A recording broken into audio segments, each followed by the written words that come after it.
दोस्तों, हम इंसान लगातार स्पेस एक्सप्लोरेशन में लगे हुए हैं। हमारा लक्ष्य है कि हम एक ऐसे ग्रह को खोज निकाले जहां पर फ्यूचर की जनरेशंस रह सके और जहां पर हम ह्यूमैनिटी को बसा सके। कार्ल सैगन, स्टीफन हॉकिंग और एलोन मस्क जैसे लोग मानते हैं कि हम इंसान स्पेस को दूर तक एक्सप्लोर करने के काबिल हैं, लेकिन इंसानी स्पेस हिस्ट्री में हम अभी तक सिर्फ चांद पर एस्ट्रोनॉट्स को ही भेजने में कामयाब हुए हैं और शायद अगले कुछ 20 से 30 सालों में मार्स यानी कि मंगल ग्रह पर भी पहुंच जाए। लेकिन क्या हम कभी पूरे यूनिवर्स की सैर कर पाएंगे, या फिर कहूँ तो क्या हम स्पेस को कॉलोनाइज कर पाएंगे? आज की इस वीडियो में मैं आपको कुछ ऐसे तरीकों के बारे में बताने वाला हूँ जिससे कि हम स्पेस को कॉलोनाइज कर सकते हैं। जी हाँ, आई थिंक अब आप इस वीडियो को देखने के लिए काफी ज्यादा एक्साइटेड हो चुके होंगे, तो वीडियो को बिल्कुल एंड तक जरूर देखना। लेकिन वीडियो में आगे बढ़ने से पहले यार, आप लोग चैनल को सब्सक्राइब करना क्यों भूल जाते हो? मत भूलो यार, चैनल को सब्सक्राइब करो अभी कभी और नोटिफिकेशन बेल को भी दबाओ। तो चलिए शुरू करते हैं आज के इस नए episode. Number 1, traditional way of space exploration.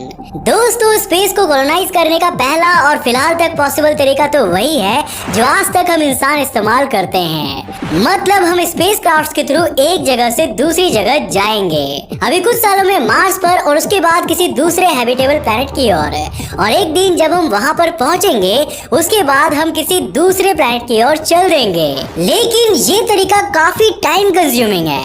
मतलब इंसानी लाइफ के लेवल पर तो टाइम कंज्यूमिंग है ही, बाकी यूनिवर्स के लेवल पर तो हमें इसके लिए अगर 10 लाख साल भी लग जाए तो वो भी थोड़ा सा समय ही होगा।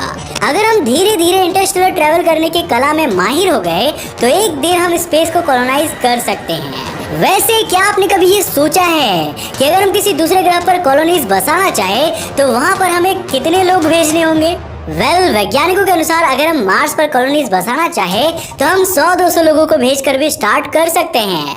लेकिन अगर हम किसी दूसरे स्टार सिस्टम में कॉलोनीज बसाना चाह रहे हैं तो एटलीस्ट 40,000 लोग तो वहां जाने ही चाहिए, और इनमें man and women equal number में हो, जिससे कि वहां पर रिप्रोडक्शन की साइकिल कंटिन्यू की जा सके।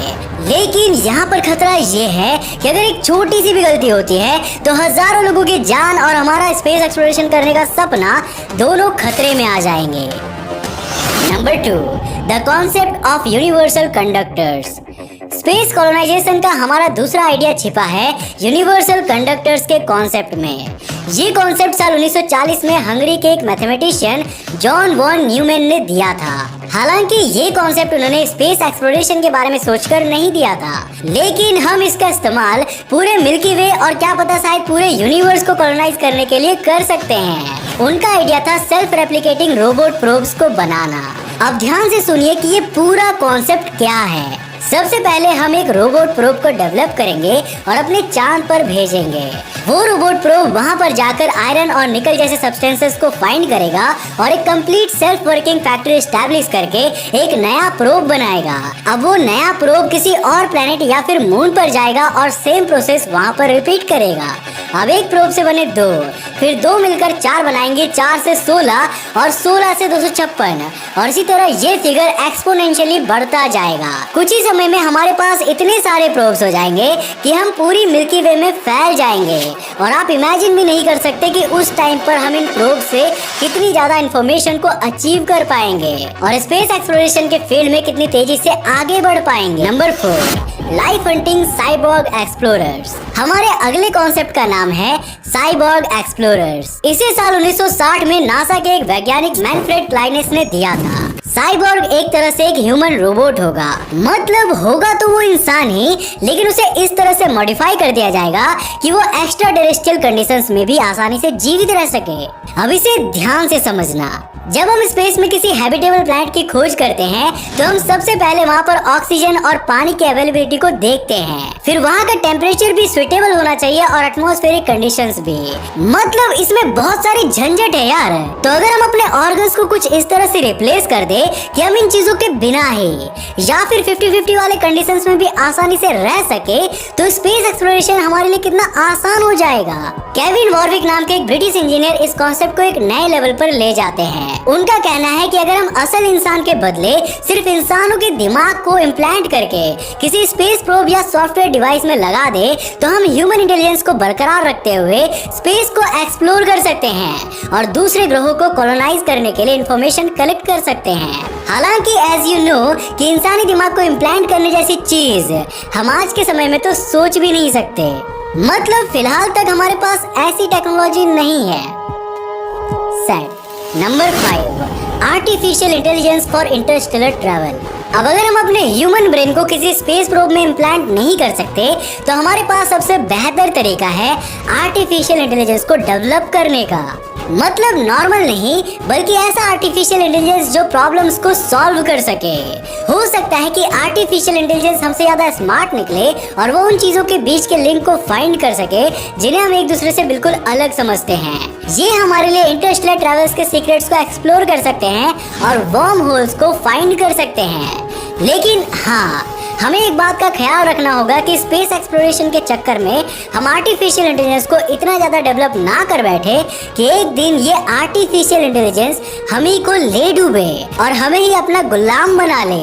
सेकेंडली, हम ऐसा भी कर सकते हैं कि हम इंसानों जैसे दिखने वाले आर्टिफिशियल इंटेलिजेंट बीइंग्स को डेवलप करें और उन्हें ही स्पेसक्राफ्ट के माध्यम से दूर दूर की जगहों पर भेजें। इन दिस वे हम बिना अपने आप को नुकसान पहुंचाए स्पेस एक्सप्लोरेशन कर सकते हैं। लेकिन हाँ, ये भी काफी ज्यादा टाइम कंज्यूमिंग होने वाला है। Number 6, space exploration and human evolution. दोस्तों, स्पेस कॉलोनाइजेशन के बारे में एक और इंटरेस्टिंग थ्योरी दी जाती है। कई वैज्ञानिक मानते हैं कि हम ह्यूमंस पहले से ही स्पेस एक्सप्लोरेशन के लिए बने हैं और फ्यूचर में हम स्पेस कॉलोनाइजेशन जरूर करेंगे। याद कीजिए कि एक समय ऐसा भी था जब हम पूरी धरती को एक्सप्लोर नहीं कर सकते थे, लेकिन आज हम इस पर राज करते हैं। ये चीजें हमने धीरे धीरे सीखी हैं और ये हमारे एवोल्यूशन का ही हिस्सा रहा है। वैज्ञानिक मानते हैं कि फ्यूचर में हम इंसान इस तरह से इवॉल्व होंगे कि हम एटलीस्ट मार्स पर तो सस्टेन कर ही लेंगे और हमें कोई स्पेशल मॉडिफिकेशन की भी जरूरत नहीं होगी। Number 7, micro organisms terraforming. दोस्तों, जैसे कि आप जानते हैं कि हमारी धरती पर लाइफ भी किसी कॉमेट या एस्ट्रॉइड के थ्रू यूनिवर्स के किसी और कोने से ही आई थी। इस थ्योरी को हम पैंसपर्मिया थ्योरी कहते हैं। माना जाता है कि किसी प्लैनेट से कॉमेट या एस्ट्रॉइड के थ्रू यहाँ कुछ माइक्रो ऑर्गेनिजम्स आ गए थे, जिन्होंने यहाँ पर आकर यहाँ की कंडीशंस के हिसाब से खुद को इवॉल्व किया और फिर अपने आप की पॉपुलेशंस को बढ़ाते हुए सिंगल सेल्यूलर से मल्टी सेल्यूलर लाइफ में कन्वर्ट किया। अगर हम कुछ इस तरह की टेक्निक को किसी दूसरे ग्रह पर भी लगाए, तो हो सकता है कि वहाँ पर फ्यूचर में लाइफ कंडीशंस डेवलप हो जाए।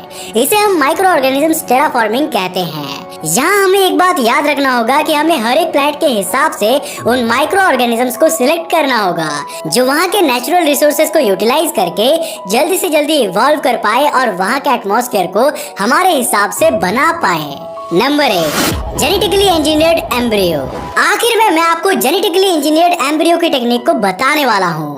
इसमें होगा क्या कि हम इंसान के पैदा होने के पहले ही एम्ब्रियो को इस तरह से मॉडिफाई कर देंगे कि वो एक्स्ट्रा टेरेस्ट्रियल कंडीशंस में सस्टेन कर पाएंगे। ये प्रोसेसेस काफी हद तक बायोलॉजिकल होगी और इसमें हमें आर्टिफिशियल इंटेलिजेंस या फिर आर्टिफिशियल मशीन्स की कोई भी जरूरत नहीं पड़ेगी। लेकिन ये टेक्निक अभी हमारे लिए पॉसिबल नहीं है। अगर हम एम्ब्रियो को जेनेटिकली मॉडिफाई ना करना चाहे, तो हम इंसान में भी बायोलॉजिकल चेंजेस कर सकते हैं और उसके डीएनए को मॉडिफाई करने की कोशिश कर सकते हैं। लेकिन अभी फिलहाल हम इतने एडवांस नहीं हुए हैं कि ये सारी चीजों के बारे में हम सोच सके, क्योंकि हम इंसानों को अभी भी डीएनए और जेनेटिक्स की इतनी भी ज्यादा डीप नॉलेज नहीं हुई है कि हम इसे मॉडिफाई कर सके, और वो भी इस तरह से कि हम दूसरे ग्रहों पर जिंदा रह सके।